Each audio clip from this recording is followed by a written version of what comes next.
पाकिस्तान के top doctors के साथ अपॉइंटमेंट बुक करें, वो भी पेशेंट फीडबैक देखते हुए।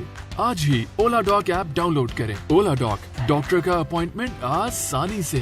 अस्सलाम वालेकुम, मैं हूं डॉक्टर ताहिरा और आज हम बात करेंगे कि फेस शेविंग अच्छी चीज़ है कि बुरी है। अब आप ये देखिए कि मर्दों के लिए तो फेस शेविंग बहुत अच्छी है। जब आपने बाल उतारने ही हैं और रोज़ाना उतारने हैं तो एक अच्छे ब्लेड से या उस्तरे से या रेज़र से उतार लेना कोई बुरा नहीं है। लेकिन इसकी कुछ चीज़ों का बहुत ख़ास ख्याल रखना है। वो ये देखना है कि एक तो ब्लेड जो है आप रीयूज़ ना करें, अगर कर रहे हैं तो उस पर जंग ना लगा हो, उसको सही तरह से स्टोर करें। एक दूसरे का ब्लेड बिल्कुल यूज़ ना करें, कंटामिनेटेड ना हो, उसके एजेस अच्छे और शार्प हो, ब्लंट ना हो गए हो। दूसरे नंबर पे आपने अपनी स्किन का वैसे ख्याल रखना है, अच्छी तरह से मॉइस्चराइज करके, साफ़ करके, रोज़ाना मॉइस्चराइज भी करनी है और स्किन को अच्छी तरह से धो के, और जब आप रेज़र यूज़ करें एक अच्छे शेविंग फोम और शेविंग क्रीम के साथ जो है वो आप शेव करें। और शेव के फ़ौरन बाद एक अच्छा आफ्टर शेव या फिर आपका जो एंटीबायोटिक क्रीम होती है या स्पिरिट होता है वो ज़रूर लगा लें ताकि किसी किस्म के आपको ब्रेकआउट वगैरह ना हो। ये तो ठीक था। अब हम आते हैं कि औरतों के लिए क्या शेविंग अच्छी है कि नहीं। देखिए आजकल बहुत सारी चीज़ें इन द मार्केट है, एक ट्रेंड आ जाए तो हर कोई उसकी फेवर में कहने लगता है। डर्मा प्लेनिंग, ये सब बहुत सारी चीज़ें करते हैं। बहुत सारे लोग जो है वो उन चीज़ों में चले जाते हैं कि भाई नहीं, आपको पता है ये हराम है, लोहा है। मैं इन चीज़ों में नहीं जा रही, मैं आपको वैसे बताती हूँ। अगर आप एपिलेशन की बात करते हैं या मुंह के बाल उतारने की बात करते हैं तो उसमें बहुत सारे आपके पास ऑप्शंस मौजूद हैं, जैसे कि वैक्सिंग है, थ्रेडिंग है, आपका लेज़र हेयर रिमूवल है और फिर शेविंग है। लेज़र हेयर रिमूवल के दौरान अगर आप शेव कराते हैं तो उसमें कोई बुराई नहीं है, इसलिए क्योंकि जब आप शेव करेंगे और साथ हम लेज़र हेयर रिमूवल करेंगे तो फिर वक्त के साथ साथ over a period of time 7-8 sessions के बाद आपके बाल बहुत ही पतले हो जाएंगे और लाइट भी हो जाएंगे और ज़्यादा दिन लगाएंगे वापस आने में। अब हम आते हैं कि वैक्सिंग अगर आप एक अच्छी जगह से खुद ब खुद कर लेते हैं, बहुत ज़्यादा फोर्स के साथ नहीं करते और उसमें भी प्री और पोस्ट केयर करते हैं कि कंटैमिनेशन ना हो, जरासीम ना हो, आपके डिफरेंट किस्म के फॉर एग्जांपल दाने ना हो जाए उसकी वजह से, तो भी वो ठीक है। और उसका बेहतरीन तरीका यही है कि एक तो आप घर में खुद जो है शीरा बना के जैसे आप वैक्सिंग जो है वो कर सकते हैं और उसमें कोई मुज़ायका नहीं है क्योंकि वैक्सिंग जो है वो जड़ों से निकालेगा।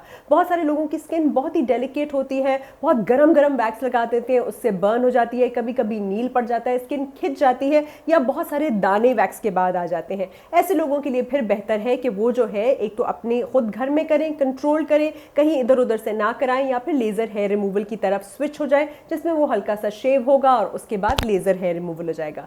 दूसरी चीज़ होती है थ्रेडिंग में बहुत सारे लोगों को कट्स वगैरह काफ़ी ज़्यादा जो है वो पड़ जाते हैं या उनकी स्किन के ऊपर दाने भी हो जाते हैं। और आपकी चौथी चीज़ आ जाती है कि क्या लड़कियों को शेव कर लेना चाहिए कि नहीं। देखिए मैं आपको ये बताती चलूँ कि बेशक बहुत सारे लोग नेट पे बोल रहे हैं कि शेविंग या डर्मा प्लेनिंग के बड़े फ़ायदे हैं, आपकी टॉप लेयर चली जाती है, कोलेजन जो है वो री इन्फ्यूज़ हो जाता है, आपकी स्किन प्लम्प हो जाती है। लेकिन मेरी पर्सनल ओपिनियन में मेरा ख्याल है कि शेविंग जो है वो सिर्फ ऊपर से बालों को निकालती है, रूट से नहीं निकालती। इस तरह से आपको रोज़ाना शेव करना पड़ेगा, लाइक 24 आवर्स के बाद आपकी स्टबल आ जाएगी। दूसरा वो ब्लंट कट करती है बालों को, तो बालों का आगे का जो कट है वो आपको वाकई सख्त फील होता है। इवन दो सख्त बाल आते नहीं है लेकिन सख्त फील अपीयरेंस ज़रूर उसकी आना शुरू हो जाती है। तीसरा, बहुत सारे लोगों का कहना है कि नहीं ये बड़ा अच्छा है, ये स्किन रिपेयर होगी और फ्रेश हो जाएगी, लेकिन ये भी जानिए कि जितनी दफ़ा आप उसको शेव ऑफ करते हैं उतनी दफ़ा कट लग सकता है, इन्फेक्शन हो सकता है, ये सारी चीज़ें हो सकती हैं। तो इसलिए इससे बेहतर है